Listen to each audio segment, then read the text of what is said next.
आखिर किसने दिया गीता का ज्ञान?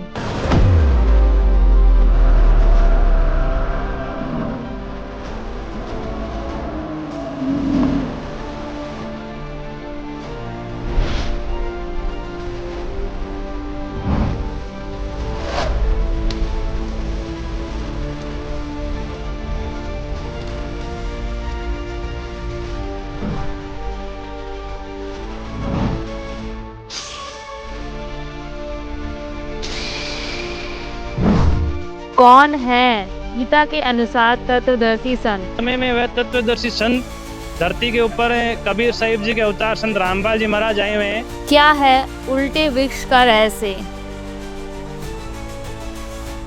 आज खोलेंगे गीता के सभी राज। बने रहिए हमारे साथ इस वीडियो के अंत तक। लेकिन आज हमारे पास में एक ऐसे शख्स जुड़े हैं जो गीता जी के ज्ञान में ये बताते हैं, गीता जी में ही, कि कृष्ण जी पूर्ण परमात्मा नहीं है। उन्होंने किसी और पूर्ण परमात्मा के बारे में जानकारी दी। तो चलिए जानते हैं यहाँ पर हम। नमस्कार जी। नमस्कार सर। हमारे यहाँ पर सबसे पहला क्वेश्चन आपसे यही है, आपने हमारे सामने एक सवाल ये किया था कि कृष्ण जी पूर्ण परमात्मा नहीं है, तो वो कौन पूर्ण परमात्मा है और वह कहाँ पे प्रमाण मिलेगा कि वह परमात्मा कोई और है? बताइए सर।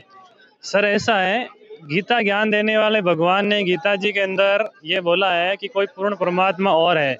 आज तक हम यही सुनते हैं कि कृष्ण भगवान ने गीता जी का ज्ञान बोला और वही पूर्ण परमात्मा है। अभी मैं आपके सामने ये गीता जी लेकर आया हूँ, इसके अंदर मैं आपको प्रमाण दिखाऊंगा। ये है श्रीमद् भगवत गीता और इसका प्रकाशन हुआ है गीता प्रेस गोरखपुर से, गोविंद भवन कार्यालय कोलकाता का संस्थान है। इसके अंदर गीता जी के अंदर 15वें अध्याय के श्लोक नंबर 4 के अंदर लिखा हुआ है कि उसके पश्चात उस परम पद रूप परमेश्वर को भली भांति खोजना चाहिए, जिसमें गए हुए पुरुष फिर लौटकर संसार में नहीं आते, और जिस परमेश्वर से इस पुरातन संसार वृक्ष की प्रवृत्ति विस्तार को प्राप्त हुई है।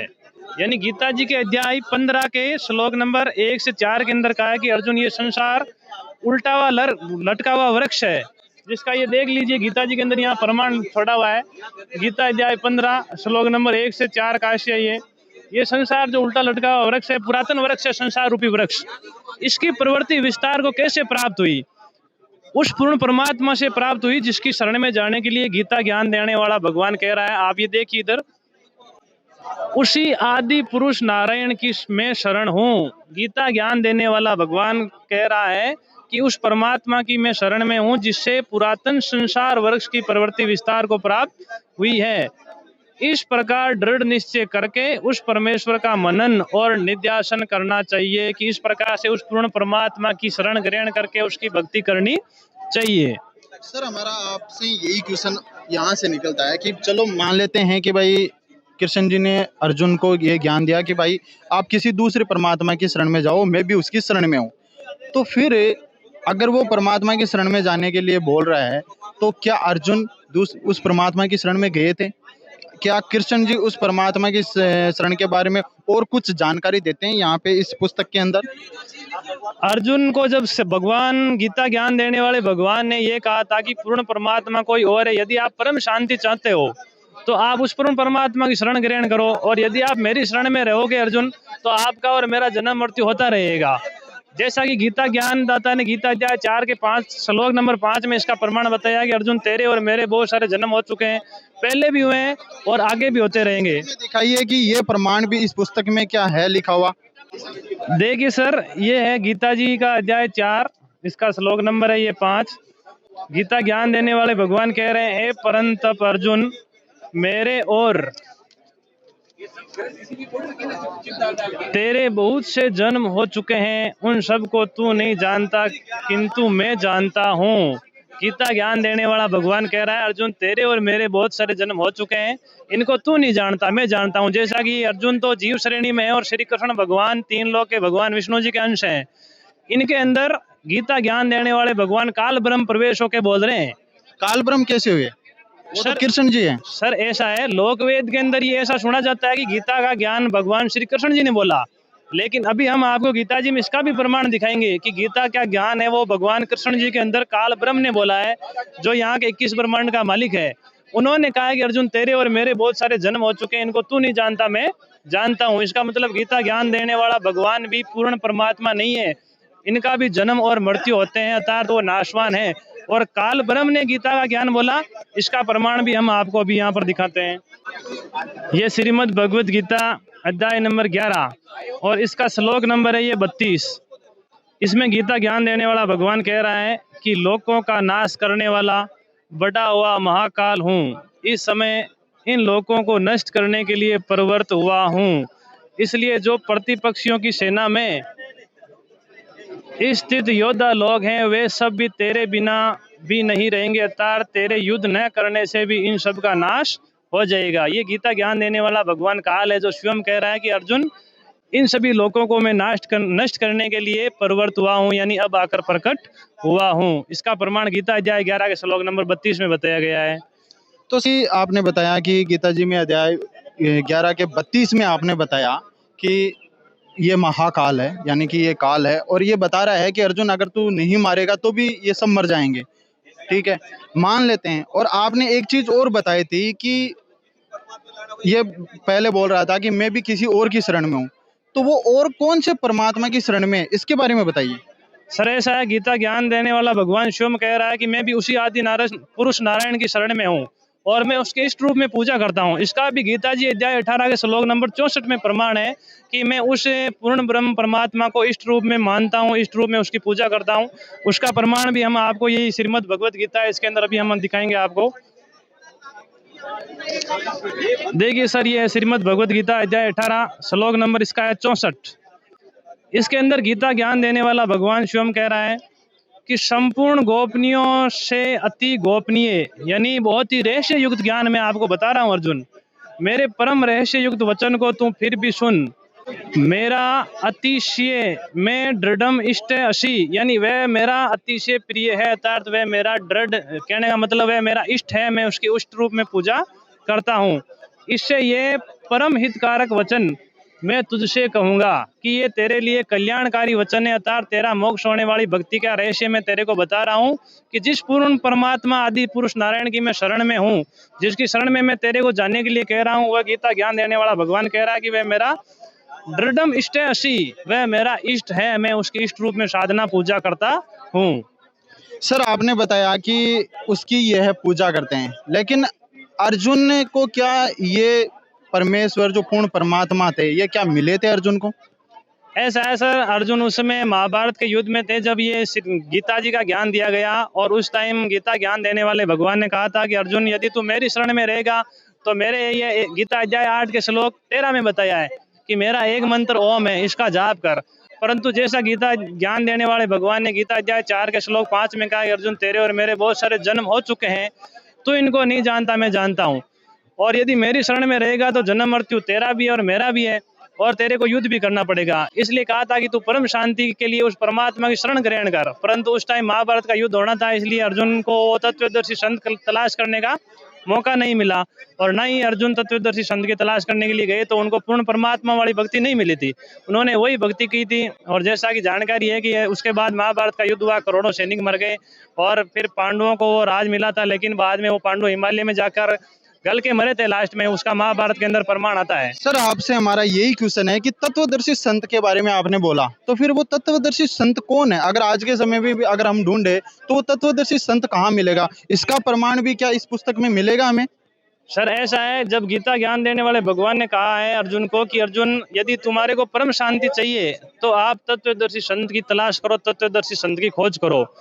आज के समय में वह तत्वदर्शी संत धरती के ऊपर कबीर साहिब जी के अवतार संत रामपाल जी महाराज आए हुए हैं, और यदि कोई कहे कि गीता जी के अंदर उसका कहाँ प्रमाण है, तो गीता ज्ञान देने वाले भगवान गीता अध्याय 4 के श्लोक नंबर 34 में कहते हैं कि अर्जुन उस ज्ञान को, परम तत्व ज्ञान को, परमात्मा के ज्ञान को प्राप्त करने के लिए तो तत्वदर्शी संत की शरण में जा।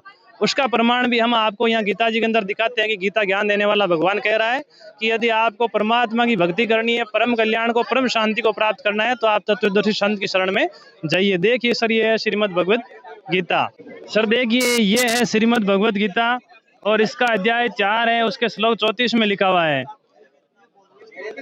कि उस ज्ञान को तू तत्वदर्शी ज्ञानियों के पास जाकर समझ, उनको भली भांति दंडवत प्रणाम करने से, उनकी सेवा करने से और कपट छोड़कर सरलता पूर्वक प्रश्न करने से वे परमात्म तत्व को भली भांति जानने वाले ज्ञानी महात्मा तुझे उस तत्व ज्ञान का उपदेश करेंगे। यानी गीता ज्ञान देने वाला भगवान कह रहा है कि अर्जुन तू उसके लिए तत्वदर्शी संत की शरण में जा, उसी से तू पूर्ण परमात्मा की भक्ति करके कल्याण को प्राप्त हो सकता है।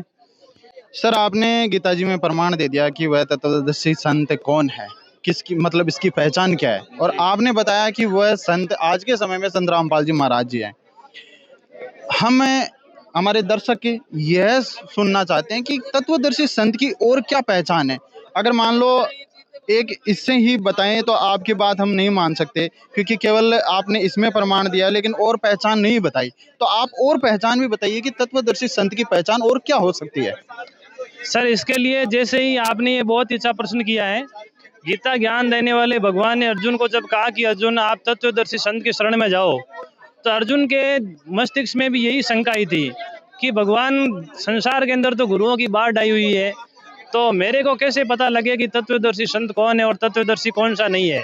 तो इसके लिए गीता ज्ञान देने वाले भगवान ने गीता जी के अध्याय 15 के श्लोक नंबर 1 से 4 में बताया कि अर्जुन ये संसार है वो उल्टा लटका हुआ वृक्ष है, और इसके प्रत्येक भाग को जड़ से लेकर टहनियों तक प्रत्येक भाग को जो अलग अलग बता देगा कि ये भगवान इस स्तर के हैं, ये भगवान इस स्तर के हैं, वह वेद के तात्पर्य को जानने वाले तत्वदर्शी संत हैं। जैसा कि ये पीछे डायग्राम बनाया हुआ है, गीता जी अध्याय 15 का श्लोक नंबर 1 से 4 का इसके अंदर आशय है, और 16 और 17 का भी आशय साथ में दिखाया गया है कि ये संसार उल्टा लटका हुआ वृक्ष है, इसकी मूल जड़ ऊपर को है और ये इसका तना है, ये इससे फिर मोटी डार है और ये इससे नीचे टहनियाँ और पात रूप में ये संसार है। इसके भेद को 600 वर्ष पहले परमात्मा कबीर साहिब जी ने अपनी वाणी के माध्यम से खोला था। देखिए ये वाणी है, कबीर अक्षर पुरुष एक पेड़ है, निरंजन वा की डार, तीनों देवा शका है ये पात रूप संसार। और इसी भेद को वर्तमान समय में कबीर साहिब के बाद में धरती पर खोलने वाले एकमात्र अधिकारी संत रामपाल जी महाराज हैं, जिन्होंने प्रमाण सहित बताया है कि ये भगवान इस स्तर के हैं। तीनों देव जिनको संसार कहने का मतलब अविनाशी मानता है, ब्रह्मा जी, विष्णु जी और शंकर जी। कबीर साहिब ने कहा है कि तीनों देवा कमल दल वसे, ब्रह्मा विष्णु महेश, प्रथम इनकी वंदना फिर सुन सदगुरु उपदेश। यानी इनकी साधना करनी होती है पूजा के लिए पूर्ण परमात्मा मूल जड़ संसार रूपी वृक्ष की, जो जिसे गीता ज्ञान देने वाला भगवान अध्याय 15 के श्लोक नंबर 4 में कह रहा है कि जिस परमात्मा से संसार रूपी वृक्ष की जो प्रवृत्ति है विस्तार को प्राप्त हुई है, जिसकी मूल जड़ है, उसकी पूजा करनी चाहिए और मैं भी उसकी पूजा करता हूँ। तो वह पूर्ण परमात्मा कबीर साहिब है और उनके अवतारी संत, अधिकारी संत, तत्वदर्शी संत वर्तमान समय में पूरी पृथ्वी पर केवल संत रामपाल जी महाराज है, जो सभी धर्म ग्रंथों से और यहाँ तक कि गीता जी के गूढ़ रहस्यों को जिन्होंने मानव समाज के सामने उजागर किया और एक मानव समाज के ऊपर बहुत बड़ा परोपकार किया है। तो सर आप ये बताइए कि जैसे कि मान लो आपने संत रामपाल जी महाराज जी को पूर्ण संत बताया है, सच्चा संत बताया है, तो अगर कोई संत रामपाल जी महाराज जी से जुड़ना चाहे, उनसे भक्ति लेना चाहे, तो वो कैसे ले सकता है? सर ऐसा है, संत रामपाल जी महाराज का जो तत्व ज्ञान है वो वर्तमान समय में सोशल मीडिया के माध्यम से पूरे विश्व भर के अंदर तहलका मचा रहा है। संत रामपाल जी महाराज के जो सत्संग प्रवचन है अनेकों नेशनल टीवी चैनलों पर आते हैं। उनमें से मुख्य चैनल है साधना चैनल, जिसपे प्रतिदिन शाम को 7:30 से 8:30 पे उनके सत्संग प्रवचन आते हैं। उसके नीचे एक पीली पट्टी चलती है, जो भी श्रद्धालुगण संत रामपाल जी महाराज का सत्संग सुनते हैं उनके नीचे दिए गए नंबरों पर संपर्क करके अपने नज़दीकी नामदान केंद्र का पता जान सकते हैं और संत रामपाल जी महाराज से दीक्षा ले सकते हैं। इसके अतिरिक्त संत रामपाल जी महाराज के जो सत्संग प्रवचन है उनका एक यूट्यूब के ऊपर चैनल है संत रामपाल जी महाराज के नाम से, उसको डाउनलोड करके उसे सत्संग सुन सकते हैं। वहाँ पर भी आश्रम के बारे में और नामदान सेंटर के बारे में जानकारी पता चल जाएगी। और संत रामपाल जी महाराज का ऐप है, संत रामपाल जी महाराज नाम से, प्ले स्टोर से उसको डाउनलोड कर सकते हैं। उसके अंदर सभी जो सत्संग ऑडियो वीडियो क्लिपिंग है और उसके अलावा जितने भी नामदान सेंटर है विश्व भर के अंदर उनके सभी के नंबर दिए हुए हैं। इनसे जानकारी लेकर श्रद्धालुगण संत रामपाल जी महाराज से अविलंब नाम दीक्षा लेकर अपने मानव जीवन को सफल कर सकते हैं। धन्यवाद सर। सत साहिब। तो दोस्तों आपने जैसा कि देखा, इन्होंने बताया गीता जी में गूढ़ रहस्य जो छुपे हुए थे वो आज हम आपके सामने लेकर आए हैं। इस वीडियो को देखने के बाद आपकी क्या राय है कमेंट में जरूर बताएं। ऐसी ही और वीडियो देखने के लिए हमारे चैनल को सब्सक्राइब करें और वीडियो को ज़्यादा से ज़्यादा शेयर करें। धन्यवाद।